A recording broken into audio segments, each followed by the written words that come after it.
You live, man. We live? You live. You fixed technical difficulties? Damn, I'm telling you, damn technical difficulties. Let me hype this guest as if he needs the hype. You're super delayed over there. I'm delayed? Over there in the screen. On the screen, I'm delayed. So we have my best friend on. He requires no introduction. We're going to talk about all kinds of cool shit. He is quite the inspiration to a lot of people out there. Draws a lot of attention, makes a scene. He's got some major announcements. We got some fun stuff going on at the end of the month. We're going to have a good time. We're going to talk shootings. We're going to talk all kinds of stuff. We're going to talk preparation. He's all fired up. He's one Monster Energy drink deep already. He's had his pancakes. We have the one and only... The Ex-Benedict. The Ex-Benedict. We have the one and only RealWorld Tactical, Tony Sentmanat. Glad to be here, guys. Mm-hmm. That's really weird. I'm looking at myself on the screen, and then I'm like delayed on everything. He's delayed on everything. Yeah. So let's get right into it because you were all fired up, and let's talk about the shooting, the couple shootings that have gone on recently. And I want to start by saying, obviously, everybody, it goes without saying, condemns the shit out of these shootings. Nobody's happy to see these shootings, but I've been getting flooded with messages, as Tony has, you know, with people who chime in and they say it's the NRA's fault, it's this one's fault, it's that one's fault. I want to put things in perspective for everybody first before we get to it, because Tony will have his own thoughts, and he's going to probably give some insight into training and why people should be more prepared. But I want to say this. So a few people came to me and said, well, what do you think? And I said, well, obviously I have an opinion, I have thoughts, but Neil deGrasse Tyson posted on his Twitter, in the past 48 hours, the USA horrifically lost 34 people to mass shootings. On average, across any 48 hours, we also lose 500 to medical errors, 300 people to flu, 250 people to suicide, 200 to car accidents, 40 to homicide via handgun. Often our emotions respond to the spectacle rather than the data. And I know Tony's a big data guy. So I want to start by saying that just puts it in perspective. We're not here to blame the gun, and we're not here to blame anyone other than the person who committed the crime. Well, what are your thoughts? It goes back to the old saying, you know, guns don't kill people, people kill people. At the end of the day, I don't care how many guns you take away, and I said this 2 years ago on another podcast at Mark Bell. I said, this is going to continue to happen. You can take the guns away, and it's going to happen with bombs. It's going to happen with cars. It's going to happen with knives. It's going to happen with whatever other tool they want to use. It doesn't really matter. Evil is evil. Evil always finds a way to cause chaos or horrific, accidents, whatever it is you want to call it. People say, no, this is a gun-free zone. It's a gun-free zone, and by the way, the guys that are going to be bringing in guns didn't get them the right way. They got them by breaking into houses, by stealing and all this other type stuff. So it doesn't really matter if it's a gun-free zone or not. The bad guy isn't going to care about your gun-free zone. The only people that care about your gun-free zone are the good people that should be carrying in the first place. So they would have been good for them to be at the Walmart, so that way the bad guy could not kill 30 people and would have killed a lot less people if somebody would have confronted him with a firearm, whether or not it was an AK-47 or a rifle or just a handgun. At least it would have deterred him, and he would have maybe ran away and not been able to kill as many people as he did. That is my personal opinion, and that is coming from someone who's dealt with this on a personal level and at work, in my career, and all these different type of aspects, I guess. I just think, Tony, it's so crazy how people lose sight of what's important. Okay, and what's important is saving as many people as humanly possible and getting the people, the good folks, out of the situation. And they lose sight of it, and they turn it into, like, you got a message this morning that said, fuck the NRA, or screw the NRA, or screw this one, or screw that one. They lose sight of, listen, like you just said, if we had someone else there that had some training, the law enforcement officers are running towards the problem. We're trying to silence the problem. What does the NRA have to do with it? Absolutely nothing. Absolutely nothing. Absolutely nothing. What does all of those things have to do with it? The bottom line is to preserve life. I don't care how you do it, how it gets done. The bottom line is to preserve life, right? Nobody is at fault for what some person decides to do. That person would have figured out another way. You know what I mean? It doesn't really matter. It's a simple fact of whether the person is mentally, disabled or you know they need mental help, whatever it is, or the person just I don't know. There's 100 different reasons why. I think these people. I think it's a suicide attempt. That's what I really genuinely believe. I think very few of them. They've captured this guy. I think you're gonna have a hard time finding a fixed agenda on the most recent one. What was the most recent one's the El Paso, right? Q. It's El Paso. The Dayton, Ohio Dayton. guy. There was El Paso, and then there's the with the Ohio one. Law enforcement came in, responded within less than a minute, isolated him, and then neutralized him. So. Law enforcement did a really, really good job on that one. I tell you, Tony, man, that was some amazing fucking footage. I don't know if you guys saw it. The Ohio one, man, they got footage of the cops like rushing towards the oh man, that shit just gives you chills. It's like that's what it's about. You know what I mean? Like that's what they get paid for, man. That's what they get paid for. Yeah. And then the cops always get a bad rap for all the negative things they do, and then nobody's ever gonna talk about those 2 or 3 guys that just ran straight into that gunfire and saved all those people's lives. Because those 9 people that it could have been 30. It could have been another 30 at the Walmart. If he'd have gotten that club, he was trying to get into the front door of that club. And those aren't the glamorous clips either, but those are the clips people should be showing. Like I saw that the people are running one way and the cops are running the other way towards the gunfire, like you said. Those are the clips that everybody should be posting nationally. These are the guys that are making minimum wage, whatever it is, 50, 60 grand a year. They're not killing it by any means, and they're running towards gunfire to neutralize the situation, and they get no praise, no prop. You don't hear about it the next day. What you get is a bullshit text message or DM or a message on your IG that says, oh, it's the NRA's fault. It's this, that. How about saying, listen, it was what it was. This person went crazy, whatever it is, and these guys responded, and they did their job. Why don't we start there? I said, hey, guys, I said the same thing. I was sitting on my couch with my wife watching John, and I'm watching that footage, and I said the same thing. I said, you got a few cops out there that ain't worth a shit. You got some racist, you got some asshole piece of shit cops. But for the most part, you got guys making 50, 60 grand. You got that in every profession. You got guys making 50, 60 grand that's running towards goddamn bullets, man. I'm like, absolutely. I'm like, cops, come on, man. You got to love them, man. You got pieces of shit working at Disneyland. You got that everywhere. You got that everywhere. Yeah. It's inevitable. There's always going to be bad apples in every single bunch. In every bunch, yeah. And it's not only as a law enforcement. Law enforcement, you see it more just because they're always the bad guy. But you're talking about doctors, lawyers. How many lawyers steal money and take money from their clients? How many doctors make these practices or they cut corners to make more money on certain surgeries and all these different things that you'll never hear about any of that. You never hear about it. But as a cop, of course, you're the bad guy. You're always going to hear about it. Fire rescue is the same thing. Fire rescue is always the good guys because they always come in and they save and they don't really give anybody tickets or anything like that. And they don't have, I guess, the hand of the law to the authority to put anything down. But there's a lot of guys that are in fire rescue too that are bad too. You know what I mean? Just every possession. The thing is, bottom line is, you cannot judge by a few guys. You can't judge a whole entire profession. You can't. Right. And nowadays that's they only show, and this comes back down to the media. I think Denzel Washington was one of the best ones that had like an interview that did that said it right. They only show what's going to bring them ratings. They don't show the goods. They always show all the bads. Of course, because that's what's going to bring them ratings. That's what's going to give them the money that they want for people to see it.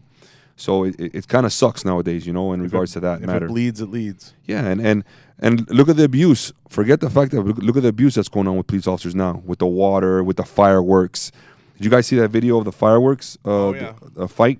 Did you see that? No, I didn't. I saw the water, but I didn't know. I'm gonna have to look that up. I didn't know about pull it man. up, Q. Look up the fireworks, shooting fireworks at the cops. Yeah, they were having. It's a fire. Can't remember what city it was, but it was a fireworks war. They call it. So the guys had like those candles, the candles that shoot stuff. Yeah, the Roman candles, and they shoot at each other. So of course the cops, people are getting hurt. People's hands are getting blown off. People are getting burned. So the cops, respond. And of course, what do you think happens? As soon as they respond, now these kids are all shooting the fireworks at the cops, and the cops are supposed to sit there and just take that. They're supposed to sit there and take it. You know what I mean? Just and I don't think there was anybody shot that day or anything like that. But I saw the video and like these cops and everybody's just standing around and they're taking Roman candle, explosions and missiles launched at them, for a good little while, I don't know about you, but I don't like any Roman candles being shot at me. No, it's gotten crazy. Does it surprise you at all that the country shows such a love for military now and not so much for law enforcement? It's shifted, post Vietnam. Does that surprise you at all? It doesn't, because they don't know what the military does. Everything that is in law enforcement is scrutinized because of all the videos, right? So everything in the military was done in Afghanistan. It's all done over there. So they have no idea what the military does over there, nor do they care. You know what I mean? Most of you might see 1 or 2 videos. So nothing gets called into question. Exactly, because it's not our people. Now we're talking about in the United States. Obviously, it's our people. So and not saying anything negative about the military. Believe, guys, I'm a veteran. I'm a Marine Corps veteran. I have nothing but love for the military. They just are not in the limelight. And you have a lot of military guys too that talk garbage about the law enforcement. You know what I'm saying? Tons of guys. So I don't know. And I know that surprises you. Yes and no. Yes and no. I mean, you're gonna have your military guys that went into the military and they had a really bad upbringing, and then they blame and they give excuses for their upbringing because of the police. Everybody always has excuses. It's like I don't understand. Excuses, they're like assholes. Everybody has them, right? Don't stop blaming people, cops and race and this and that for your problems. We all come from problems, Some may have worse than others, some here and there. But at the end of the day, at least here in the United States, I don't care if you're purple, green, orange, black, white, Hispanic. It doesn't really matter now. If you were born here, okay, and even people that weren't born here, okay, people that came here as an immigrant and got their citizenship, there is no reason, there is no excuse for you not to become whatever you want to become in this world. And I say that because I came from nothing, and I came in Miami when we had nothing. I came in the worst neighborhoods. It's called Carroll City down in Miami. My family was just me, my grandmother, my mom. We had nothing. So, and I was able to come out of that. And there's a ton of people out there that the same exact thing. You know why? Because they worked their ass off. They didn't give excuses. Oh, because of this, or because of that. Stop making excuses and everybody else is your problem. How about you get off your ass and work for what you want? And I guarantee you, if you work hard enough, you'll be able to succeed. You'll be able to succeed, at least in the United States. Now, you tell me you live in Mexico or Venezuela or something like that, then I feel you. But here in the United States, there's no excuse. What I always say, and I was talking to Jay about this, I feel like for every excuse you have, I got kids, I can't get to the gym, this, that, there's somebody out there that's doing it with your excuse. They're doing it now. 100%. So I always say, be careful the excuses you make, because your excuses are somebody else's motivation. So somebody else is going to say, I got 2 kids, I got a shitty husband, I got a deadbeat dad. Yep. And I'm doing this, and I'm making $1 million a year. My house just burnt down last year. So what? Yeah. So I always say, be careful about your excuses, because your excuses are somebody else's motivation to be successful. And I'm not. Tony knows that you guys. All you guys that listen, I'm not a big rah-rah guy. A lot of the rah-rah guys on podcasts, they stand up there and they tell you you're shit and you got to do this and that. I'm just telling you a fact. The excuse you make, Tom Brady's 75 years old. He still throws touchdowns every day. You know what I mean? He don't make a single excuse. So be careful. Be careful. I don't think he's 75. He's like 40. He's 40. He's like 40. He turned 40 today, didn't he? Was it today? Was it his birthday? His birthday's today, or was it yesterday? I think Q. He got that contract extension. He got that 2 years. He got that bread. He got that bread. He got that money. He's gonna be throwing touchdowns for another 2 more years. God, give my Bears a chance, man. Damn. Which is a good topic. Does it surprise you seeing guys in sports add in longevity, and you see guys like Mike O'Hearn, you see even Jay still in killer shape? Guys are pushing it now, 40 to 50 years old, and they're staying in condition to get the job done. Even now on the range, you get a lot of guys. I mean, shit, Larry Vicker's been doing it for 1,000 years. Don't they say 40's the new 30 or something like that? 40's the new 30. But does it surprise you athletically at all? In regards to what? 40? Still being able to perform at a high level. The work ethic is there, and the technologies now they have it. You know what I mean? So I don't think there is a reason why you can't at 40. I say even at 50. The type of training may change. Yeah, but listen. The recovery is not going to be there. I don't care who you are. The recovery is not going to be there. Right. So it's not going to be as fluent, like as frequent. It's not going to be as frequent, but you could still do it at not every single day, maybe, but like maybe once or twice a week, you could still knock it out. I would tell you, pushing up to your 60s is when you're really gonna start. That's Feeling really, it. Yeah. Because we know guys, and I know a lot of guys in the gun industry don't disclose a ton of their age, but we know guys that are instructing out there that are well into their 40s and 50s. Yeah, and they're still performing at a pretty good level. Again, instructing is a little different than playing quarterback for the Patriots, but I think it's you have to be able to perform at a decent level to be able to get out there and say, hey, this is how you do it. Because if you can't do it, it gets pretty tough to articulate. Even if you're 40 years old, honestly, there is no excuse to be a fat slob on the couch. No excuse. Do something to make yourself healthier. And if you got kids, the healthier you are, the longer you're gonna last for your kids and for your family. So if you're a fat slob and you're on the couch and you don't do anything with your life, that's a problem. You know what I mean? And I'm not talking about any elite athletes or anything like that. No. I'm just talking about a regular guy that maybe could go to the gym twice a week, eat a little bit more healthy, maybe not smoke, do a couple things that might help you, you know what I'm saying, to live a longer life. That's where it's all about. Hey, Tony, I gotta ask you, man. Look, I played college ball, man. John played ball. Brother, some of the stuff I see you do on my best day, man, I couldn't dream up, man. Where do you come up with these ideas, man, for those beast workouts, man? Is it where do you get the inspiration? Where do you put them together? Just driving in traffic, or No. I'm driving on the way to the gym. I was like, I'm gonna jump off. Today I'm gonna light myself on fire. I'm gonna kill 3 motherfuckers. I do follow a program, a templated program, and then I usually do it in 12-week increments. Now, a lot of the stuff that I do that most people don't see, it's the boring stuff. I'm not gonna put that on social media because it's not entertaining enough. There are some things that I do that are for entertainment, and anybody that tells you that they don't do that, they're liars. Okay, so the workouts that sometimes you see are me trying to take it to that next level, whether it's with weight or strength, or a performance, maybe jumping or flipping tires or anything like that. I already did. You have to figure out that day I already did what I needed to do for my program, right? And then I'm adding this to it for the Instagram to motivate people to go out there and realize that they can still do the things that I do even at my age, Well, people like to see what it is people like to see kind of the impossible, what they think is impossible. Like when you jump over a car. Okay, I'll pick on that because I pick on that a lot. When you jump over a car, you flip first. Or you flip a tire, or you flip a tire over. Go ahead, play the clip, Q. When you flip a tire 47 times or do some of this shit, what you're trying to show people is this is what's possible. Is that necessary? No, of course not. And I know you'll be the first to say that. Everybody says that. Well, the thing is that I tell people that to the level that I do it is not necessary. It's not necessary. Is it necessary to flip 2 tires at 1,000 pounds for 2 tires like what I'm about to do right now? No, that isn't necessary. But this is the thing. While dragging 500 pounds. This is what I try to explain to people. Everyone has levels, okay?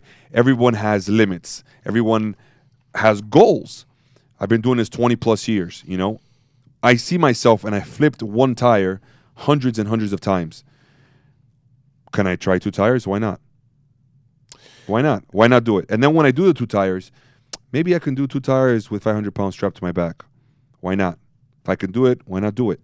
It's only going to make me, what doesn't kill me makes me stronger. Oh, this is when I jump over the car. Roll that clip. So let's give a little backstory about this clip that just went down. That car jump was actually done 1 time. It was a make it or not make it. Or get really fucked up. Or get really messed up, yeah. People have no idea the amount of technique that you need to know how to front roll to be able to do that. And especially at my weight, because at that point I was 250 pounds when I did that. Good. Yeah, and then the other jumping stuff is just regular strength conditioning, lateral jumping. There were 3-foot forward jumps and then some burpee med ball tosses. Not a big deal. But it literally took me, I would say, maybe 40 minutes to come up with the courage to do it, to go over that car, because I wasn't sure if I was going to be able to do it or not. I had done the length and I had done the height, but I had never done it over a car. And the simple fact that I can't see what's on the other side of that car. Yeah, it's not I'm going through this with you in my mind when I watched it about 50 times. It's not, you had, for 1 second, I don't believe you thought at all that you were going to jump into the car. It's, am I going to hit my chest or legs on the back end and go ass over tea kettle? Well, yeah. I knew I would clear the car. And have Diego have to resuscitate me. Yeah, clearing the car was not going to be an issue. It was the land, what I was worried about. You land the wrong way, and there goes your shoulder. You land the wrong way, there goes your elbow. You land the wrong way, and there goes your neck. And then I'm going to be out for 6 weeks to 8 weeks. And then the biggest question that people are going to ask me is the risk worth the reward? At this point in my life, it's not so much about risk versus reward. It's more about testing my abilities and what I can and cannot do. A part of me still needs the adrenaline rush that I used to get from law enforcement that I don't get anymore. So I find that in a lot of the physical fitness things that I do. There's nothing that makes you feel more alive than an adrenaline dump from doing something that you've never done. So I think I look for that. I need that in my life. I lived, almost 20 years of my adult life feeling that adrenaline dump almost every single day in law enforcement. So especially down in Miami, we were very, very busy. So, it's kind of hard to leave that. I retired in 2016. So when I do things, I do them just because I want to test myself. I want to prove to me that I'm able to do these things, that even at my age, at almost 40 years old. So and I'm in the process, I'm motivating people and inspiring people, I guess. I don't really see it that way, but everybody else does. Now, you and I have been around long enough in the firearms business where a lot of people haven't. A lot of people come into it. Most of the time we see them kind of cycle out of it in 2 or 3 years. That we've seen that evolution. You talked about the slob on the couch. We've seen the evolution from the couch potato that carries a 1911. I mean, we literally lived through it. To now where people are taking training far more seriously. People are taking their gear more seriously. They're taking things up a certain level. Training's more available. It's accessible. There's more availability of equipment. You can perform better. You can train better. You can train harder. Ranges are starting to get a lot better as environments to train at. What do you feel? Do you feel that's been one of the biggest changes in our life cycle? We've been in this now 8 to 10 years. We're kind of coming up on that crest of we've survived 1 or 2 purgings around the firearms business. Do you feel like that's been the biggest change we've seen in our lifetime in the business? Yeah, I definitely caught a lot of heat when I first started. Now everybody's on the band. Now everybody's on. Yeah. 2014, when I started my company in firearms training, I knew that there had to be some form of combatives, some form of ground fighting, striking, and physical fitness incorporated in the civilian training. So I added that, and in the first year, almost 2 years, I caught a lot of heat for it because everybody was used to just carrying a gun, and that was that was all I needed for self-defense. Yeah, but like 90% of the time, it's not your gun is not going to be the thing that you need for self-defense. It's going to be your actual hands and your ability to physically outperform somebody if they punch you in the face or they grab you and throw you down, which happens a lot more than actual gunfight. So I added that into my curriculum. It did very well, and after a few years, 4 or 5 years, a lot of SF guys started coming out and started teaching similar curriculums, as I have been since 2014. So, yeah, that's a huge thing that has changed a lot now. People are trying to be a little bit more physically fit, and they're training a lot more in the striking and the ground fighting. Now, it's interesting because we talk about the life cycle of the business. We saw a ton of mill guys come into the business the first 4 or 5 years because we were active and at war. Now we're starting to see that die down a little bit. I feel like the last SHOT Show in this NRA. Do you feel like in terms of firearms sales, and I know that's something you're involved with through sponsors and through brands, it's starting to level off and we're getting to like the new normal where you're starting to get to the point where there's not as many mill guys pouring into the business and it's kind of leveling off where the shows, it's getting down to business again and everybody's figuring out what's selling, what isn't, what's really, because the civilian community drives a ton of it as well as the active military community.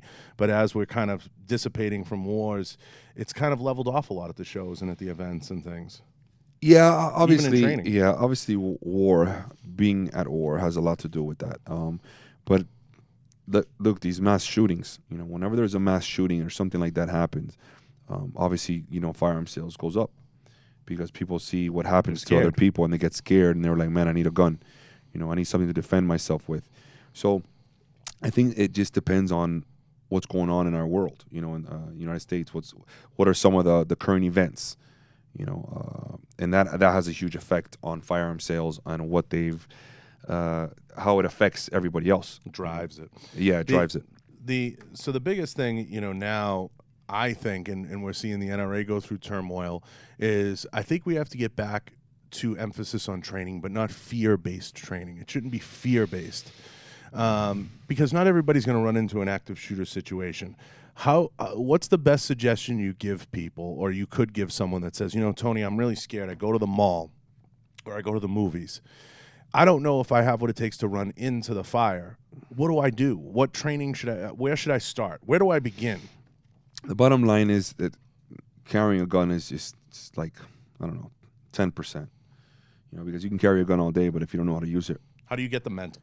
It comes down to confidence, period. Confidence, period. The only way you get confidence is by experience and training. Well, obviously, you're not going to have the experience of dealing with, active shooters every day or, dealing with a traumatic event every day, so you have to go by training. The more you train, the more confident you become in your abilities because of the actions, the physical and neurological actions that you take. So what do I mean by that? Like, you come to training and you shoot a certain distance every time, you're going to feel more comfortable being able to say, I can shoot at 7 yards and, headshots all day at 7 yards. Then you go back to 10 yards. Headshots all day at 10 yards. And then as you feel more comfortable with coming out of your holster, with doing all these different things, all these physical ordeals, then if, God forbid, something ever happens, you're going to be confident and more comfortable in trying to defend your family or trying to defend yourself in case something like this happens. And it comes with the mindset. Now, when you're in fear, what happens is, instead of being confident in your abilities, you end up going to the fight or flight mode. And fear creates that. If you're a naturally instinctive person, a conflictive person, you're naturally going to run towards a person or, try to stop the person just because that's who you are, personality based, And then you're the other person where it's a flight, where you see that and you're just going to take off running. I would say like 70% to 80% of the population is the flight, where they're just going to take off running because they're what they call sheep, people that have no experience, no training, no nothing. So they see a person with a gun and they just take off running. You might find one out of every 50 to 100 people that don't care about it. They understand the concept of it, and then they're going to face the subject. And I think it's important, Tony, for people to realize we're in no way, and I know Tony isn't saying this, if you have your family there and you're at the mall and you got 4 kids and your wife, nobody's saying break off from them and run towards the gunfire. Get your family out. Get in a safe place. Make sure they're secure, they're safe. Because the worst thing you can do is run somewhere not knowing the situation, and you put them at risk and you put yourself more at risk. Oh, absolutely. I am by no means saying to become, to be a hero. Try to be a hero, exactly. Yeah, I'm saying to protect yourself or your family. That's it, period. If you have a chance to get out of a situation without doing anything, then that is the goal. Your first responsibility is the that's family. your family and your self-preservation, family preservation. But if it comes down to it where there is nowhere to go, where you can't run, where you're hiding in one of the aisles, and that gun comes into your aisle. Now what you're going to do? That's the question. Because at the end of the day, if you don't have a firearm and the guy's got a firearm, you can charge at the guy and maybe buy your family a couple of seconds and get shot first, and then they're going to try to run away and maybe get shot second. A couple questions come in. One that's a good one. Gun sales go up, but unfortunately training does not go up. Correct. Training. Actually, you know what? I'll disagree with that to a certain extent. I have seen before when I did teach a lot of civilians. Yeah. When I did teach a lot of civilians, the next couple courses after like a mass shooting, if you have, like, say, maybe 1 or 2 courses after, and let's say they were just there before, they weren't even there, and you had slots available, those usually get filled up. You know, people will just look at it and they're like, okay, let me go. You know what? Let me go. I wasn't gonna go, but look what just happened. Let me go ahead and jump in there. Here's a fun question from Daryl. It's interesting. We'll change gears for a second. He said, do you think you could keep up? Do you think professional athletes can keep up with you? It's a loaded question, but I mean, we've seen it. Daryl, I can answer this on the shorthand before I throw it to Tony so it doesn't sound like, arrogant or whatever. Pro athletes have taken some of Tony's classes and dabbled in it. It's just a different environment than they're used to being in. That's what I would say. That would be my answer. But as far as being an athlete, and this is something Tony and I have discussed at length, athletes tend to do a little bit better at shooting than someone who has no athletic experience whatsoever. But is he talking about shooting or is he talking about fitness? That's the question. I don't know. He's vague. So what I'll answer it from multiple directions just because I don't want you to come off as a certain way. I've seen it firsthand. When you have somebody who's a really good sprinter, good runner, has good athletic ability, maybe played college level. I even had this said to me. I asked when I was going through the academy, I'm like, who makes it through the academy? And the instructor, I remember my sergeant looked at me and he said, if you were a high level athlete, something like that, or you had military experience, you're going to have an easier time getting through because you're used to that type of pounding, not just on your body, but on your mental too. So, and I've been on Tony's range. It's, he gets in people's faces. He wants you to perform. He wants you to have a great experience, and he wants you to push yourself and leave like you've been pushed. And this is just in general. If you've never pushed yourself to a limit, then you're going to have a harder time with any type of training. Anything. Yeah. You're not going to go train with Jake Cutler. Or you're not going to go train with any. It's going to be tough. So I've seen that firsthand, and I'll throw it to you, Tony, to give an answer. Do you think you could – I'll flip it. Do you think you could keep up with a pro athlete, and if so, in what sports? And do you think a pro athlete could keep up with you and maybe like a tire flipping or something? Every athlete has his specialties. Every sport is sport-specific exercises. So if I were to get thrown into a football regimen, am I going to be able to keep up with them? Probably not. When they come to me to do my style of workouts, I've had pro athletes that have kept up, and I've had that haven't been able to. They keep up, but they can't shoot a lick. We're just talking about. I'm just talking about fitness. Just for fitness workouts. Now for shooting, it's a different animal. Shooting is neurological, not only physical, but it's neurological. So now you're adding two elements there that a professional athlete has never done. I don't know what this guy's background is in shooting, so I couldn't tell you.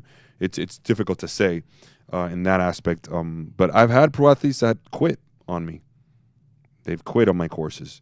And they're pro athletes. I've seen it. Yeah. So it just depends on the person. I think it has a lot to do with the person, not so much of whether it's a pro athlete or not. Yeah, it's a tough one to tackle. I will say from a range perspective, if you're getting into shooting guns, archery, anything, hunting, those big long backcountry hunts, if you have an athletic background, a rich athletic background, I'm not talking about like 10 years ago you were the high school hero. If you're conditioned, you're going to respond a little better to a lot of things. Have people quit still that have that level of training? Yeah, but their heart was probably never really in it to begin with. They were just kind of there. Yeah, mindset has a lot to do with it, especially when it comes to my tactical training. I want to say I do push everyone there to their other limit. There was only one rule, and it's not to quit. And the simple fact for that is because we're dealing with a lethal tool that causes lethal harm to people. So the mindset has to be completely different than if you're just doing like a bicep curl. Right. Worst case scenario, you do a bicep curl and you tear a bicep, whatever. Okay, you're going to live through that. That's not a big deal. But, if you have an AD or something like that on the range and your mindset's not right, you can cost somebody their life. Bodybuilding's a tough one because it's built around aesthetics. It's not really built around... Yeah, but if you listen, it's just taking each specialty out of their element. So if you get a powerlifter and you start doing CrossFit with him, he's not going to do well. You take a CrossFitter, you try to do powerlifting with him, he's not going to do well. So it's each guy. The thing with me is that I'm like a jack of all trades. Mm-hmm. I dabble a little bit in everything. I do a little bit of powerlifting. I do a little bit of CrossFit. I do a little bit of shooting. I do a little bit of this, MMA, ground fighting, stand up. So I do all these little things. I would honestly say like I'm a master of none of them. But I am very proficient in quite a bit of them because I've been doing it long and not because I'm fucking special or genetically. I've just actually been doing it for a long time. I've been doing mixed martial arts for 34 years. So shit, I should be good at it by now. You know, if I can't, you know, stand toe to toe, and I've, knock on wood, I've been blessed to train with some of the best fighters in the world. Which always adjusts the learning curve. Of course, 100%. It's going to make you a lot better. Same thing with when it comes to shooting. I've shot with some of the best in the world as well. You know, and you know, I've shot with, you know, all your special forces guys, your Delta, your Navy SEALs. I've shot with all those guys. I won't put another. So at the end of the day, it comes down to that. How many reps you have, and how much have you done it before? How much practice? Of the rep. Yeah, how much practice you have. You just recently did a collaboration with Sheamus from the WWE, and this stems into Sheamus, the Celtic Warrior. So this stems into kind of the question. He's listen. Before I go into it, that guy is the nicest guy. I mean, the nicest guy I've ever met. Like, he is the most humble, nicest dude. You know, the guy really put me back. You know what I mean? Like, he was really, really good, man. The guy. Now, it was crazy. It was a lot of fun to watch. It was up on your YouTube. Does it surprise you at all, some of the people that reach out and want to do collaborations? Because I know that was a little out of the norm.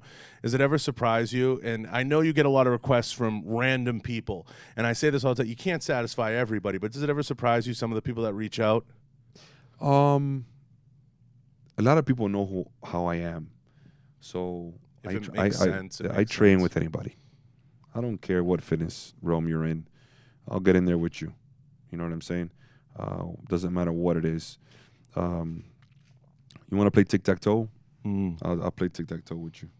You're going to beat me, maybe if you're a tic-tac-toe master or a chess master. But I'm still going to get in there with you. And that's the whole point, you know? On my channel, I like to train with all these different people for that very same reason. Because it not only highlights them, but it just makes me that much better of an athlete and that much better of a person. Because I learned so much from all these different guys.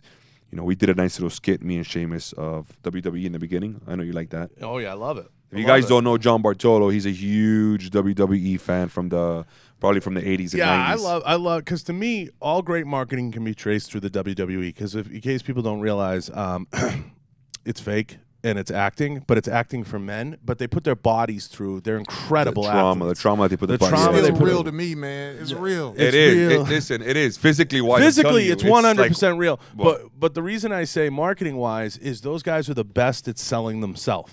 Because if you're out buying the dolls, buying the T-shirts, buying everything, you bought into the character. Yep. So, like, you take a guy like Sheamus with the Celtic Warrior gimmick. He's done a great job with that gimmick. I mean, people today are still quoting Ric Flair and walking around. Like, to me, those guys did such a good... The Rock. Look at The Rock. I mean, they did such a great job selling their gimmick. And that's what it was. They're working. And they're putting their bodies... The athleticism is 100%. That's undeniable. Yeah, it's real. And what a lot of people don't realize is when they look at these guys, they don't realize these guys are 300 pounds. They're 200, 270, 260.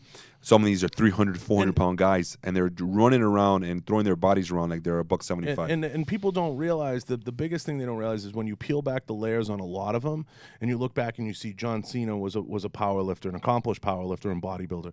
You look back and you look at Dolph Ziggler. He was an accomplished Division I wrestler. You look at Brock Lesnar, accomplished wrestler and MMA champion. And there's Tony's clip with Sheamus. And you look at the background of a lot of these guys, they have actual rich athletic backgrounds. They didn't get into it just because they just showed up. A lot of them were catch wrestlers. They did a lot of different things. So it's a lot of fun to kind of see how that's evolving. And they know what they are. They're sports entertainment, and that's what a lot of it is. One thing I really liked about with me and Sheamus was I threw pretty much whatever I wanted to throw at Sheamus. So we did a little bit of different things here and there, and at the end of it, we ended up doing a circuit where it was 5 hex bar deadlifts, walk about 20 yards, 5 burpee box jumps, and then walk another 20 yards with the hex bar, and then do another 5 reps.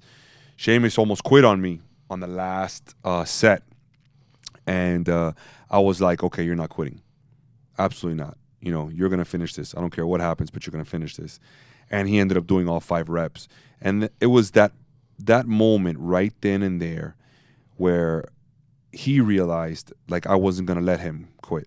Like, if we would have to stay there till 7 o'clock at night, we were going to stay there. So he had no choice but to finish those reps. And sometimes in life, it's going to come a point you got to finish your where reps. You got to finish what you start.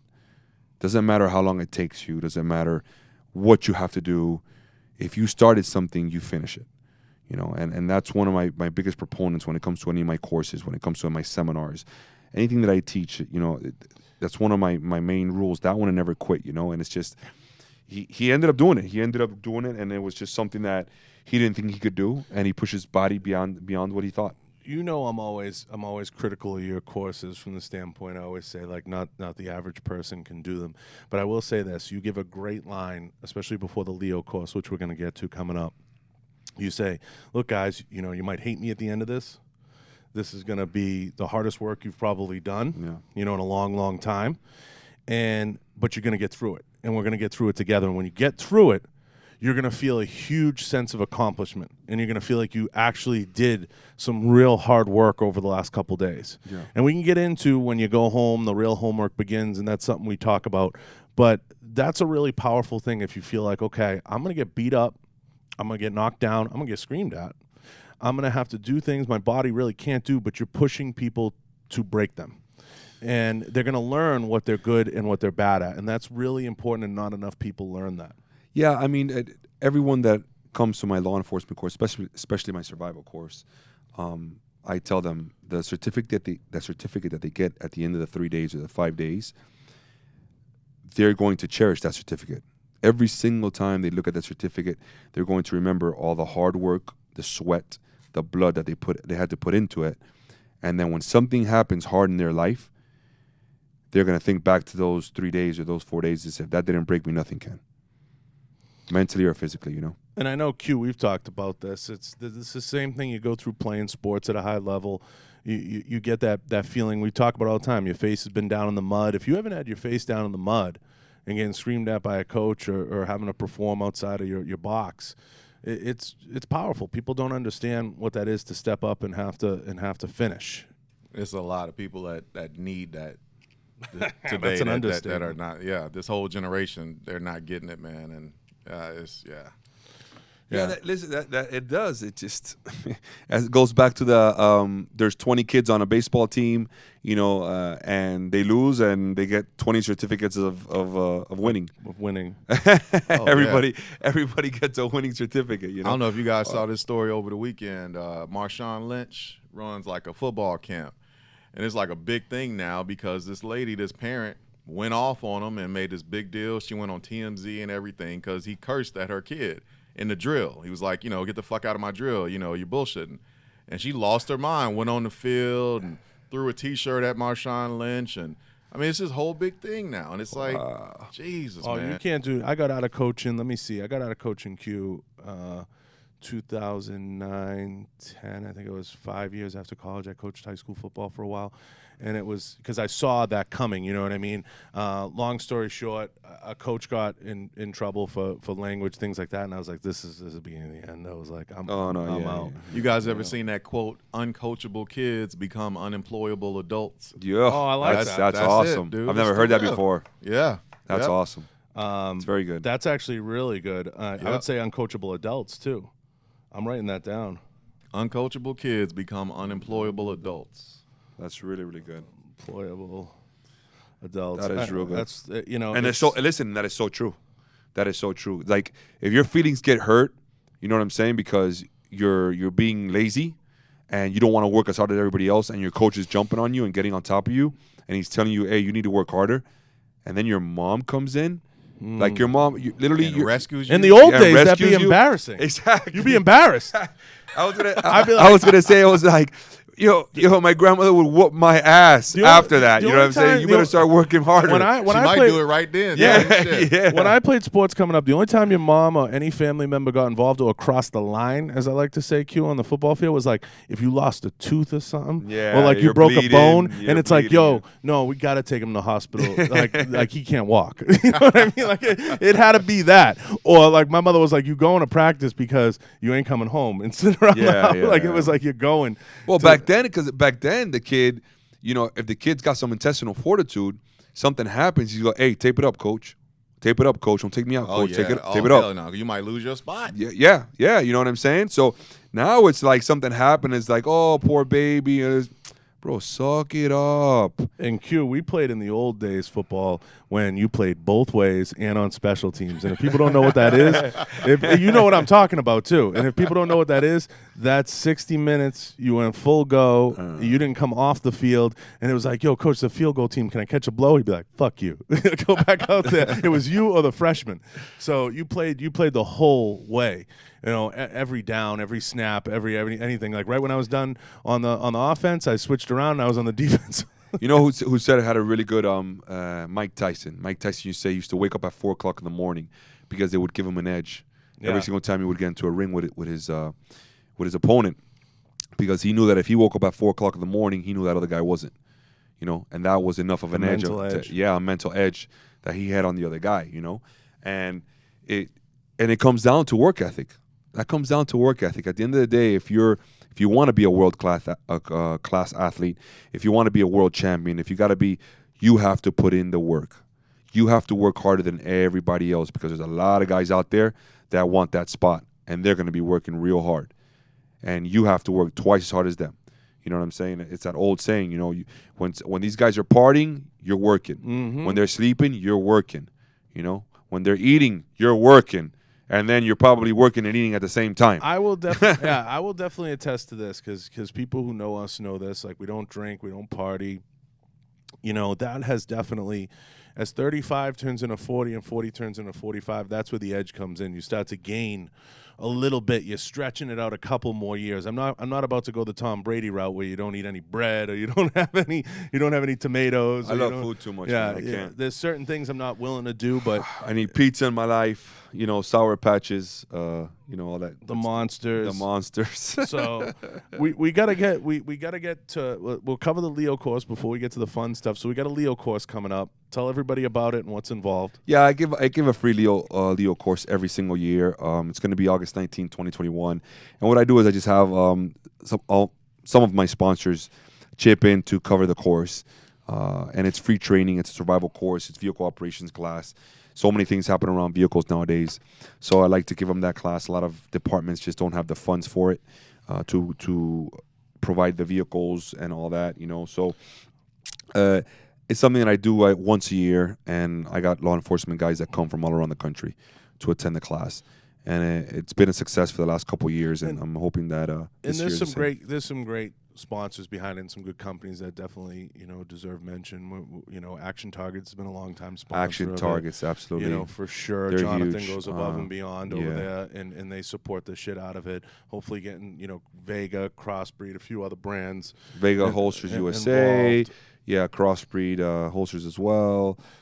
K-VAR Corp is now going to be one of our newer sponsors. We have Breakthrough Clean is going to be a sponsor. 221B Tactical is going to be a sponsor. We have quite a bit of companies, you know. All great brands. Vertex. In the past, Vertex, Gargoyles, a lot of awesome brands have always stepped up and supported it. And it's something that Tony does in a way that a lot of Leo guys, and sometimes companies don't recognize. It's a way that it's just saying, hey, here's a class. Sign up. It's free. I'm going to go to these companies. I'm going to do the legwork. We're not going to put a ton of fanfare behind it. It's not going to be a rah-rah thing. All you're going to get out of it's a video, a shout-out, and a little plug to the guys. But this is about the guys. We're not going to make it this thing, the spectacle. But it's definitely something to shine a light.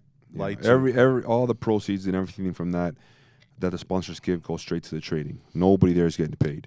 So we usually have active law enforcement officers that come and help me teach as co-instructors, as well as alumni, guys that have already taken the course come back sometimes, and they help out with range safety and all those different type of things, setting up, keeping guys in the fight. Yeah, it's just bottom line, people, listen. It doesn't matter how you look at it, you know, and the more training you have, the smarter choices you're gonna make.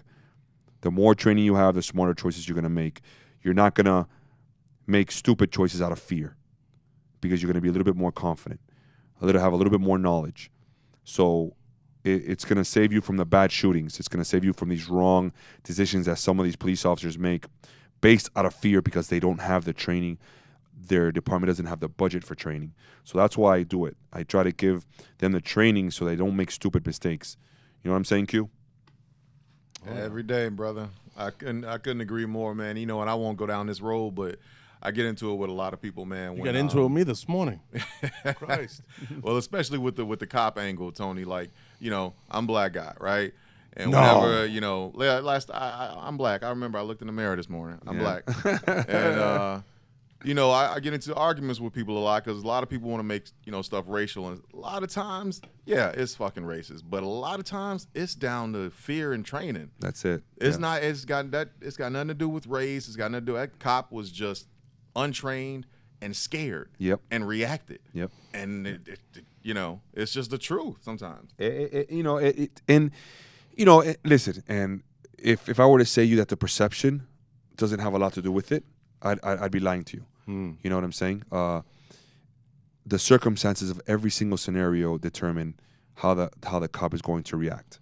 You know, whether they're white, black, how they dress, how they look, how they reacted when you first stopped them, how you did all these different things. All that is going to determine, you know, how the cop feels.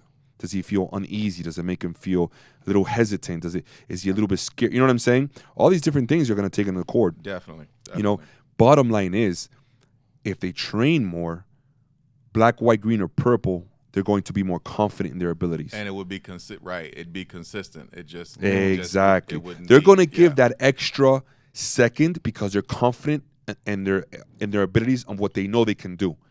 You know, if I told you how many times, you know, I put a gun to a guy's face and the guy was holding a gun, I don't even know how many times I did that in Miami, and it was seconds away from taking somebody's life, and I didn't. Because I knew that no matter what he did with that gun, his life was going to go before mine. So I didn't kill him. So I didn't take his life because I was confident in my abilities, because we trained all the time. And we were constantly, and we constantly did operations as well. But it was just that aspect. Any other law enforcement officer, for example, that didn't have that training, that wasn't exposed to so much experience, would have made that decision. You know what I mean? To take the guy's life just because he had the gun in his hand, or he had that, you know? So... Or I was able to close the distance on someone and not just take my gun out and shoot the guy. You know what I'm saying? And next thing you know, I close the distance, and when I come up on the guy's taking out a wallet, or the guy's taking out a stick or something like that, and it wasn't a gun. A lot of these cops, they don't have that ability to make those choices because they're not confident in what they can do. That's why I try to give them this training, so that way they do have that confidence and they can wait that extra second, you know, and then say, oh, wow. Man, I'm glad I was able to do that. Look, I could have taken this guy's life and I didn't, just because I waited an extra second. You know what I mean? It's crazy. I think that's where it really makes a difference, you know, in that confidence and what you're able to do, and especially when you're putting hands on somebody. You know what I mean? If you're a ground fighter, if you're an experienced ground fighter, and you take a guy down to the ground, do you really need to punch him in the face? Do you really need to elbow him in the face? No, you don't. You're going to have the guy in a good position, and you're going to be confident that he's not going anywhere. You'll have control. You'll have control of him. You know, that's why it's important to know ground fighting, you know, or grappling, whichever one you want to see it. And then what does it do to everybody else around you? It looks better, right? Right, Q? If you see a guy, and you look at a guy, and he's in the full mount, and you're a cop, and you're just holding him down, that's going to look better than you pounding his face in. You know, and right or wrong. Yeah, right? And so it's hard to say he assaulted me. Yeah, you know. He held you down. Yeah. It's one of those things where, and then one of my co-instructors had a video recently. He's a black belt in Brazilian Jiu-Jitsu, and he's one of my combatives instructors. And he had a video that he did that same exact thing. He took a guy down, and then he held him down the full mount. Never hit the guy, never did anything, just controlled him. And it went, you know, viral, went on World Star, you know. And he did a phenomenal job because he was so confident in his abilities. He knew the guy wasn't going to be able to hurt him as long as he had him in the full mount. You know what I'm saying? Now, granted, he was a black belt and he had a high level of training. Yeah, he's a pro competitor and everything like that. So it goes without saying, you got to have the training to back it up. You got to have the time in. Couple things that we got to get to that are really important. There's a big raid coming up. Oh God, Tony! Oh God! Oh shit! I know where we're going with this one. There's a big raid. I'm gonna tell you right now. Listen to me. All right. No. Wait. There's a big raid coming up. JJ's in. we got some command people. Clearly, Jay Cutler's in, and he's a believer. Okay. Where do you stand on the Area 51 raid, and do aliens exist? Okay. In regards to the Area 51 raid, anytime any raid would ever go to Area 51, whatever was in Area 51 is going to be long gone before any raid will ever happen on Area 51. So Area 51 is going to be empty, and nothing is going to be there when they decide to raid it, number one. Number two, that's if there's anything ever in there. Number two, do I believe in aliens? That is a good question, and I'm going to answer it like this. For us to think that we are the only species in the entire galaxy would be arrogant, very selfish, and understand that. It is to live in a galaxy where Earth is just one of all these planets, and to think that we're the only one that's inhabitable, right? Inhabitable or habitable? No, habitable. That's pretty. I think that's pretty stupid to think that. Yes, I do believe that there are other people, other life forms in the galaxy. Do I believe that there are other life forms here among us? Oh, I don't know. I really honestly, I couldn't say that there is or there isn't. I don't know. That I'll be pretty much 50-50 on that one. But I definitely do 100% believe that there are other life forms in the galaxy. Do they have alien technology at Area 51? Right now? Right now. No. Did they? Possibly. Has a space shuttle landed here? Oh, He's putting you on the hot seat. I know. I'm like Barbara Walters here. I know. Barbara. I don't know, man.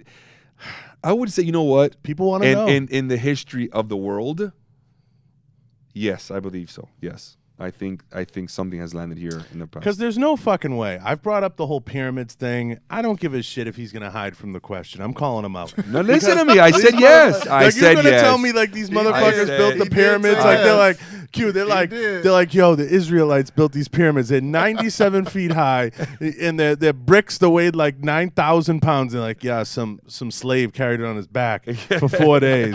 It's bullshit. They show you like these things. They're like, yeah, they designed a pulley system. And 97 Israelites pulled the brick up.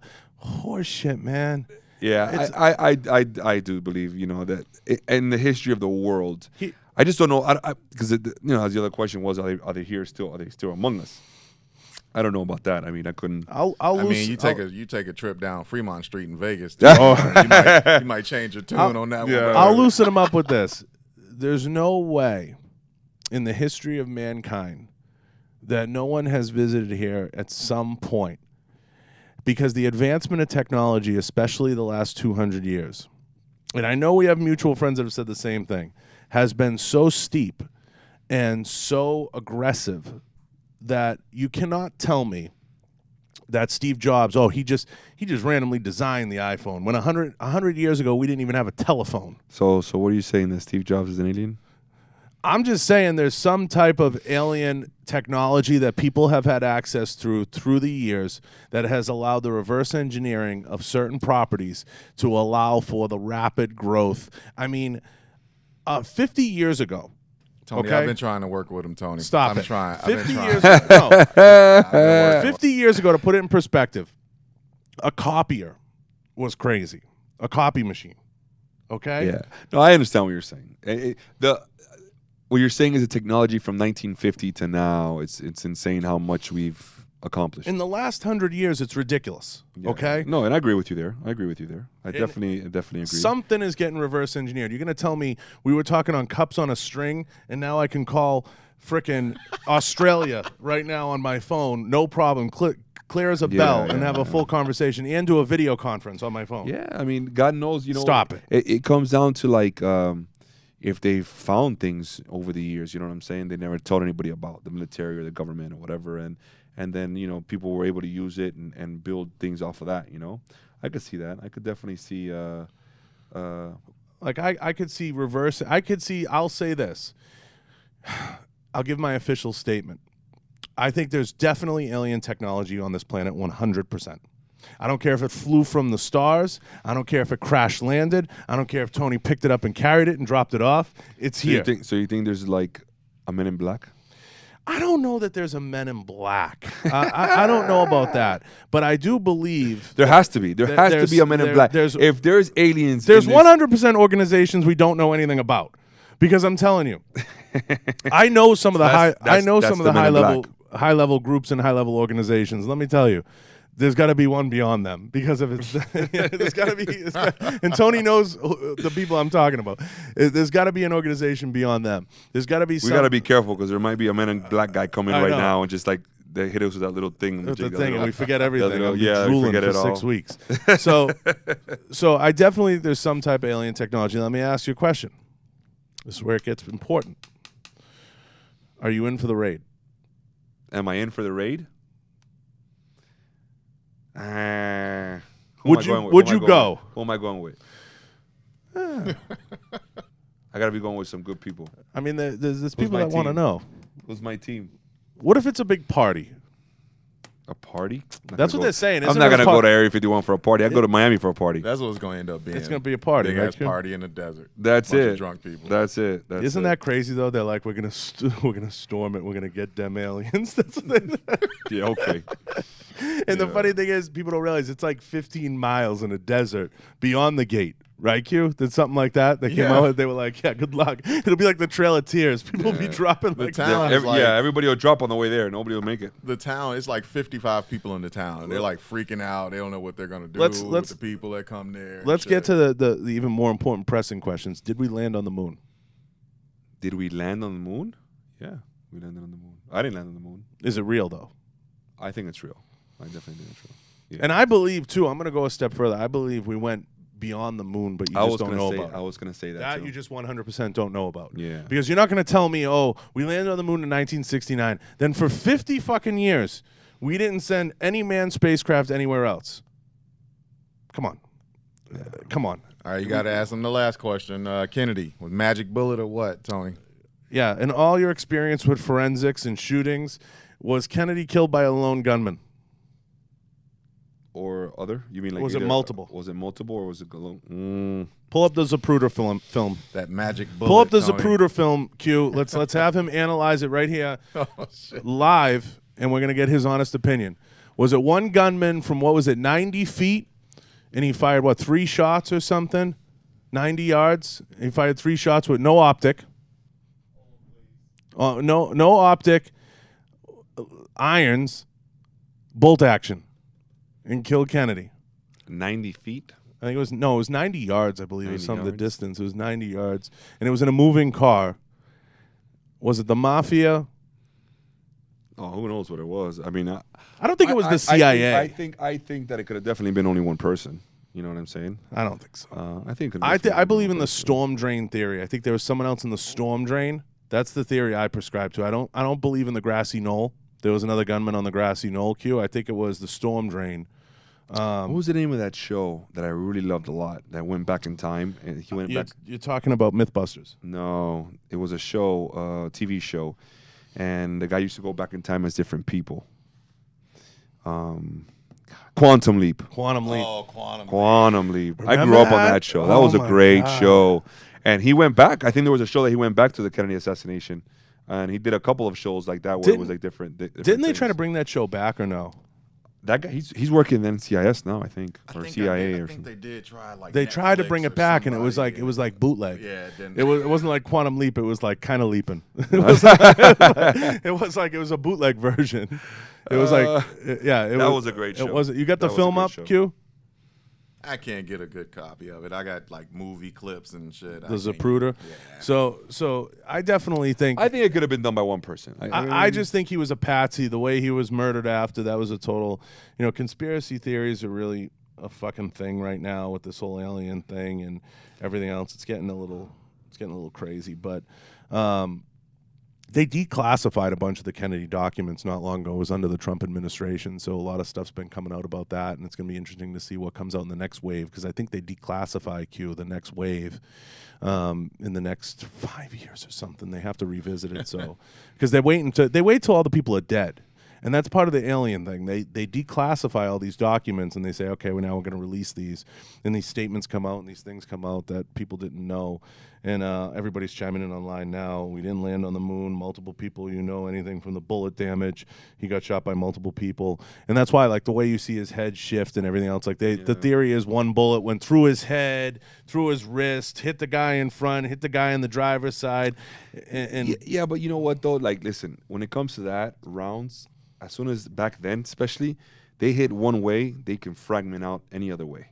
That doesn't mean, like, and especially the quality of the round back then compared to what it is now. The issue with it, I think, is just one that went through like a bone, and they're like, there's no way it went through the bone and then through another piece of flesh. And maybe it was 2 or 3 people. Who knows? I'm just saying, your question you asked me was like, could it be done? Can it be done by one person? Could have that shot been taken? A 90-yard shot, bolt-action rifle, moving car, iron sights. Could it be done by one person? Yes, it could have been. If you're a good shot, you could do it. You could take it. At 90 yards, 100%. You know what I'm saying? 90 yards, 100%. Now, was it done by one person, or could it have been other people? Yeah, it could have been. And then people. the killer's assassinated, 3 days later or 2 days later, immediately after his arraignment. Yeah, back then. That was back then. Now he would have gotten arrested. Exactly. So back then, they'll just kill you. Back then, there was no trial. It was back then. It was like, well, you kill the president, you're gonna die. Mm-hmm. Yeah, and they just kill you. Now, we got to get to something even more important, maybe the most important. Guys been asking me, people been chiming in, who else do you look at online? One guy brought up James Harrison, the former NFL guy. Who do you look at online that inspires you now as you kind of look out there and you built this big following and you have all these people that pay attention? But I'm sure you, and I know you do, you look out there and you say, geez, this guy's doing some good work. Who else do you see out there now kind of coming up that you're like, wow, I really kind of dig what they're doing and I like the energy? You know what? When it comes to like Instagram, and I really don't look at a person. I look at feats, what people can do. That's what motivates me in regards to like in a general aspect. Like I won't look at one guy and be like, oh, that guy's doing good work or that. I'll be look at something he does and be like, that was good. That was incredible. Then I'll look at another video and see a guy twirl in the air 17 times. You know what I'm saying? And then land on his feet, and I'll be like, yo, that was crazy. I look at things like that more than I do as just a person in general. I've never been a starstruck kind of person, or a person who was like, oh wow, I think the only person that I've ever, and I think me and you have discussed this before, one of my all-time favorite people, or I'm a huge movie buff, so I think Denzel Washington would be one of the only people that I would ever be starstruck whenever I saw him, just to shake his hand and get a picture with him. But in regards to being like, wow, that guy is incredible. Now I respect people for what they've done. That's the difference between respect and being like an odd, if you're a legend in your sport, like for example, powerlifting, Ed Cohen, or Michael Jordan in basketball, Tom Brady in football, then you deserve that respect in regards to what you have accomplished all these years. I would say The Rock's one for you. The way The Rock handles himself, especially, yeah, he's always he's always upbeat. But I tell you like this, I see The Rock more as like as a businessman, as a business than anything for it's me. how he handles his success is what I'm saying. Yeah, he handles 100%. his business. No, 100%. He's not an arrogant guy in terms of what he puts out there. You can learn a lot from him, because this stems into the other argument. You and I have been around long enough in social media, and we've seen this. A lot of people can't handle it. They get 10, 20 followers, and they're like, they want to be flown places, and they want the car to show up, and they become like they're somebody, right? And I always use this line, everybody's somebody, just ask them. They can't handle a certain level of success, and you see the deterioration. It's like they can't handle it. I always say, look at somebody like The Rock. But see, to me, there's a big difference between success and fame. You can be very famous, but you're not very successful. And how many bodybuilders do we know? Oh yeah, because you can very famous and they're broke. You can become famous and well known, but no one's going to hand you a pile of 20s for being famous. No, absolutely. No one's going to hand you a stack of hundreds. You have to know how to monetize it. You have to know how to monetize it. And that's why I think I respect The Rock so much, because he's more of a like what you don't see is you see the acting and all that, but it's the back end of it, all the money and all the productions that he's doing and all these different things that he's got going on all the time. And you know, he's a very, very successful. He was the highest paid actor in Hollywood last year, right? Or the day before, He's the highest grossing. Highest grossing, and that's because he far. owns $7 Production and all these different things. Tom you know? Cruise might be higher paid than him still, but I think maybe. I per role, but I think But but he's definitely making more money. Yeah. Just because he's doing all the production. And that's what all the actors are doing nowadays anyways. They're all opening up their own production companies. Kevin Hart has his own production company. Yeah, Kevin Hart has his own one, and all these other guys. You know, Vin Diesel, I believe, has his own production company, and all these other dudes that, you know. So, I mean, you got to be smart. For me, it's about, I think, the business aspect of it, coming to making a sustainable income without social media. That's what it comes down to, honestly, because social media is here today and gone tomorrow. Fame is here today and gone tomorrow. You know, like look at the UFC fighters, for example. You know, you see they're famous until they lose their fight, bam, and then they become nothing. You know, they got to go to the WWE now to get paid. It's one of those things. Well, it's one of those. Yeah, it's you're only as famous as your last knockout. The only guy to really make a living fighting using his body without having to use the WWE as a vehicle, in my opinion, has been Conor. I mean, Conor is one of the few that's been able. Conor and you know, Ronda made the leap to WWE. Conor. Well, let's backtrack a second there. Conor made his money not from UFC. Conor made his money off his but he parlayed boxing. fighting. By his boxing debut with Mayweather. Once he got that $20 million payout, he was sailing. That's where he made the big bucks. And now, you know, is it? You know, I understand the fact that he doesn't want to fight in the UFC for peanuts now. All the money he's making from all the products and all the stuff he's got going on now. He's got that. It's a whiskey, and all this stuff. He's killing it. I think he's trying to open it up. I think what he's trying to do is come back in to say, I went out and did this. Now I'm coming back and I'll do this. Yeah. And he would add a lot of cachet, but the UFC is always going to be kind of a controlled environment. It's a little bit like WWE in the sense that they're contracted employees and they keep really tight wraps on. But it comes back down to the same exact famous things like. You're just as famous as your last fight. Yeah. So you could be a really famous UFC fighter and then you lose a fight, and then you went from being on top of your game to now like everybody is hating you. They think you're garbage, you're worthless, you know. And if you have a really big ego like some of these fighters do, it's pretty much the end of your career.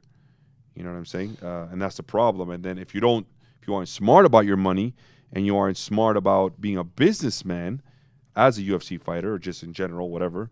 As any athlete, you know, you're going to be broke in 5 years. Broke. 5 minutes. Yeah, 5 minutes. If you're not careful. So we got one last kind of exciting thing. We're going to have you shooting the shotgun, the new 1280 shotgun here at K-VAR, the new Vepr that we're debuting. We're excited about that. We're going to take you to the range, going to shoot it, and you got to visit the facility here, meet some of the sales team over at K-VAR. What do you think of my new spot and the new building and the folks? Everybody's very, very nice. It's a pleasure to be here. Pleasure to be on the podcast. It's far from home, but it was worth coming. And, you know, the buildings are very nice and everything like that. So Vegas is always good, man. You know, Vegas is a good place. I like Vegas. It's this time of year is rough. I come from Miami, so I'm used to that humidity. The humidity. And here it's like if you have a blow dryer, 110-degree blow dryer on your face and your body as soon as you walk outside, which is not cool. It's not fun. 110-degree blow dryer, Q. Oh, yeah. That's what it feels like, right? Yeah. Am I wrong? As soon as you walk out, you got that wind hitting you right in the face, and it's literally like it's 110-degree wind. Dude, when I leave the office, I have my window down for a little bit. It literally feels like it's like blowing my skin. We're ready to start. We're ready to start a revolt here to off. get shorts implemented. For real. It is no joke. No, it's great. It's always great to have you everywhere, every spot I've been. It's always great to have you in and have you be a part of all these things. And I think you're gonna love it here, and you'll love some of the stuff that we got going on the rest of the way. I wanna have you talk about one last big announcement. I know people who follow you on social media have seen it, but you have a big announcement because you have a new sponsor, and this is a big one. This is big. Not just for you, but for the industry and for everybody out there. You're working with Monster now. Oh. Yes, I am working with Monster. As you can see here, I have a Monster drink. How exciting has that been, and how is it working with the guys over there so far? Oh man, they're great. They're absolutely Hans is good people. Hans Mullenkamp, and he's a great dude. He brought me on the team, on their fitness team, and I'm there with another guy called Big Boy Flex. and Flex Lewis, and it's just truly been an honor, and I'm blessed to be able to be part of a team of that caliber. Of Monster's a dragon, bro. You know what I mean? I consider Monster's a dragon. So, it's awesome. It's awesome to be able to come from nothing, bro. I was a freaking cop. That's it. That's all I am. If you sit back, you look back at my past, you look back at who I was and who I've been my whole entire life, I was just a cop, man. And now I'm sponsored by a multi-billion-dollar company. I have sponsors that support me in what I do. My social media, thank God it's doing well. My company's doing well. I teach law enforcement around the country year-round. I'm retired now from law enforcement. I'm blessed, you know what I'm saying? I'm able to do all these things before I turn 40. I turn 40 this coming up here. And I don't know, these last 5 years have been a roller coaster. And you've been with me ever since the beginning, so. Isn't it crazy how the hate still comes? I'm always going to have hate, man. Listen, and I say it all the time. You know, if you don't have haters, you're doing something wrong. If you don't have haters, you're doing something wrong. I'm going to have haters every day of my freaking life to the day I die. I'm gonna have people talking shit the day I'm on my deathbed. Let them talk the shit they want. He didn't die the right way. Yeah, like, you know, oh, why is he in that? That's the wrong color. That's the wrong color casket. You know, some stupid shit like that. You know, and the truth is, I'm gonna say this, and I said it. I didn't give a fuck what they thought 10 years ago. I didn't give a fuck what they thought 5 years ago. I don't give a fuck what they think right now. 10 years ago, they weren't paying my bills. 5 years ago, they weren't paying my bills, and they still aren't paying my motherfucking bills. So unless you're paying my fucking bills, you put food on my table, I don't give three flying fucks what the fuck you say. Sorry for my language, guys, but it's the truth. It's you know, I've had, and he's talking about haters, and I've had people leave me messages that were gonna shoot me and kill me with a gun. You know, voicemails. You know what I'm saying? That wasn't funny, but your reaction to it and your reaction to the hate is always what seems to guide the path. And when the guy left you the voicemail, what was your reaction to that?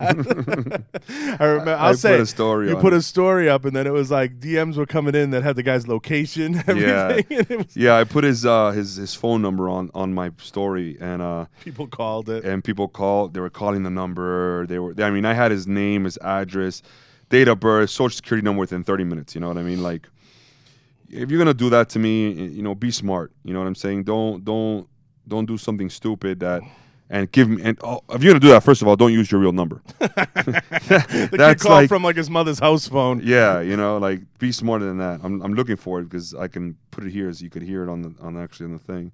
It's only like 10-15 seconds. Yeah, you got to play it. So you guys understand, like, I love that voicemail. This is an exclusive here. Yeah, the amount of hate that you get when you have a social media account. If you're weak-minded, here it is right here. If you're weak-minded, it is going to affect you. You got to hear this cue. Yeah. Let me see here. This is a K-VAR exclusive. Oh yeah. Fuck you, Tony, you stupid ass faggot. I don't give a fuck if you're a veteran, you stupid motherfucker. You better hope when I go down there Thanksgiving down to Jacksonville, Florida, I don't catch your fucking faggot ass out down in Miami, bruh. And I will fuck your shit up, bruh. I don't give a fuck how buff you are, bruh, because you're still going to be lying in the pool of your own blood when I fucking throw a 45 round through your fucking head, bruh. And then he went to make love to his sister. That's some world-class hate right there. Whenever I'm feeling down or I feel like I'm having a rough day, I think back to Tony's voicemail. And I say, it's not too bad. Oh, God. You know, it's not very, you know, I get stuff like that, you know, and it's not only that, it's just the DMs and the comments and this and that. You're always going to get it, man. And listen, not only, but everybody loves The Rock, and The Rock gets it. Oh, that's what I say to everybody. You know what I mean? It's like, people crack me up. I'm like, do you realize, and I say this all the time, everybody deals with hate. Success breeds hate. It breeds hate. It's just, that's the way it's going to be. If you're perceived as successful, even if you're broke, people are going to say, oh, fuck him, oh, he doesn't deserve that.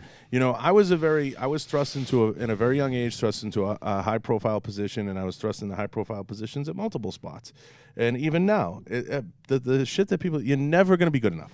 That's all I can say. No matter what you do, you're wrong. You're always going to be condemned. It's just no two ways about it, no matter how you conduct yourself. And listen, everybody in life has done things either they're not proud of, they're not happy about, or they wish they could do better. That's Tom Brady, that's Michael Jordan, that's anybody out there is going to think that way. You do the best you can, and there's no rule book and there's no manual for any of this. So we all do the best we can with the circle we got to try to guide the path to success. And that's all we're trying to do. Everybody's trying to fight and claw. And listen, he and I have been through it all. We've had people look in our face and offer us business deals, and then they disappear. We've had people look in our face and make promises, and they disappear. We've had people offer this, that, and the other thing, and then they disappear. We've had people promise the world, and it never happens. We've seen every phase of this business. There's nothing that's going to be said on social media that I'm not going to be like, wow, I just didn't really see that coming. I didn't know that was happening. But people think they're going to jar some type of response out of you. Well, the thing is, you know what it is that people's like, oh, don't even bother with those guys. They're just haters. I was like, bro, they're entertainment. They're entertainment. If they think for 1 second that they're going to talk garbage on my page and I'm not going to rebuttal, I'm not going to come back with a nice little comment, you know, and then I tell them all the time, it's like, I get paid to talk on social media. I get paid to engage with the people that follow me. You don't. So when you comment on my page, you're hitting the algorithm to go back to your page so all the people that follow you see my page. So thank you for the support. You know what I'm saying? Every single time you like it or you comment on there or whatever that you may be. It's checking a box. Yeah, that's what it is to me. So it's like, it's all good, brother. You keep talking on my page. Everybody that knows you is going to see me.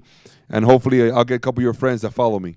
You know what I'm saying? And make me more valuable. And it's, you know, Jay made a good point too. Jay goes, I don't even pay attention to it. You know, he don't even pay attention to it. He's just like, what are you going to tell me? I don't lift weights good enough? What are you going to say? You know, it's just one of those deals. It comes with the territory when you put, and I say this to everybody, and it's maybe advice as we wrap. When you put yourself out there, you're putting yourself out there.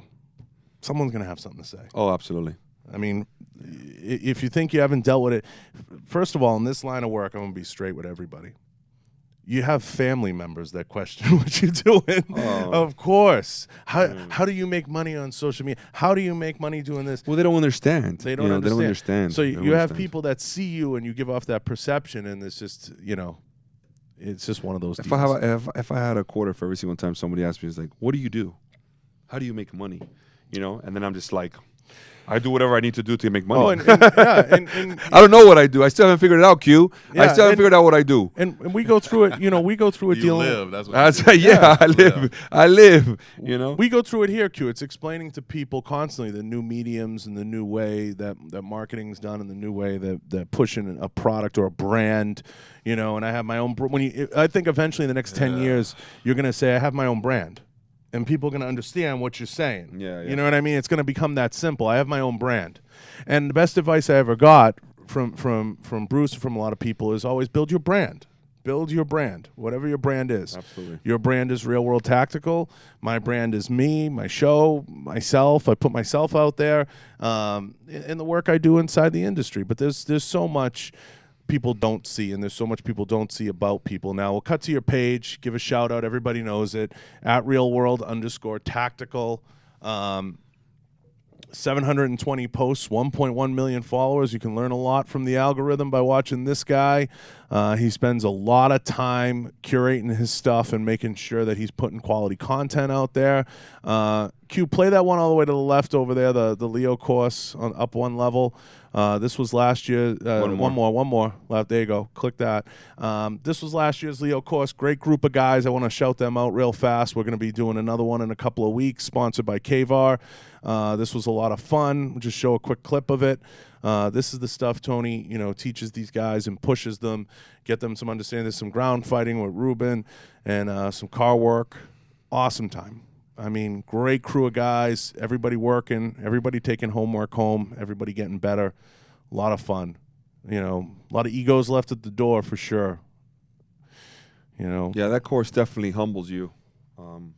If you're not up to par with your physical fitness or physical self-defense. Oh yeah, and it's 3 days. It's 3 days long, so everybody's a stud day one. Yeah. You know, by that second night, people are looking for their whoobies. Even the toughest guys. It just goes without saying. There's Tony's website, RealWorld Tactical. Go check it out if you're looking for courses, if you're looking for gear, if you're looking for the schedule, what's coming up. He's got training on there. He doesn't push the training enough, but he's got it on there. You got to check it out. He pushes it from time to time. I just haven't been doing a lot of civilian courses lately because I've been doing so much law enforcement training.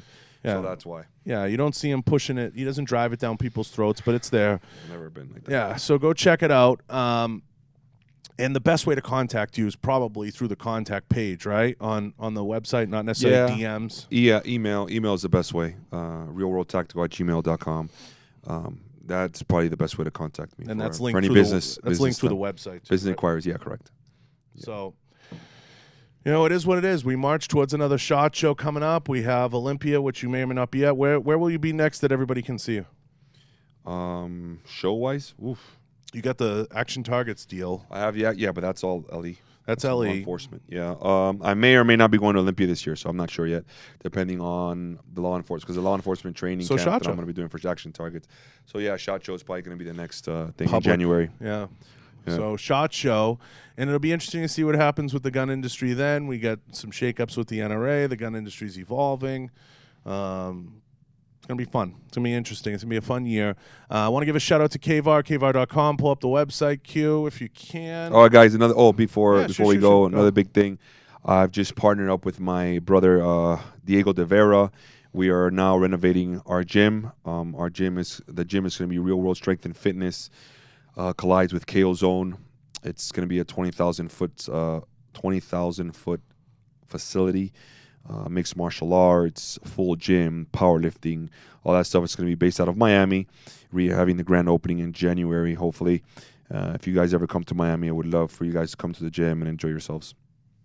If you've listened to this podcast and you want to go down to Tony's new gym when it opens and you want to have a personal one-on-one workout, blame me.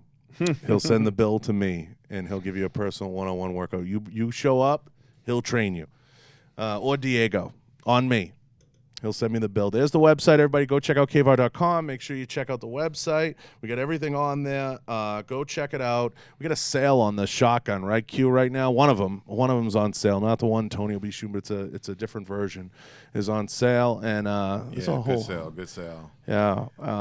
Go check it out. Can't get them anymore. They're banned. These are the last ones in the United States. Mm-hmm. Is that Colby Covington shooting that muzzle flash photo? They used that photo. Yeah. Huh? Look at that, Colby. Shout out to Colby. And shout out to the team at Knockout Zone. Tony's going to do an awesome thing there. That's a great crew of guys. We're going to be spending some time with them on the range. He uses them for everything, so shout out to them. We're going to go get some food. We're going to head up to the range. I appreciate everybody. We went a little long. We're out. Q, cut it.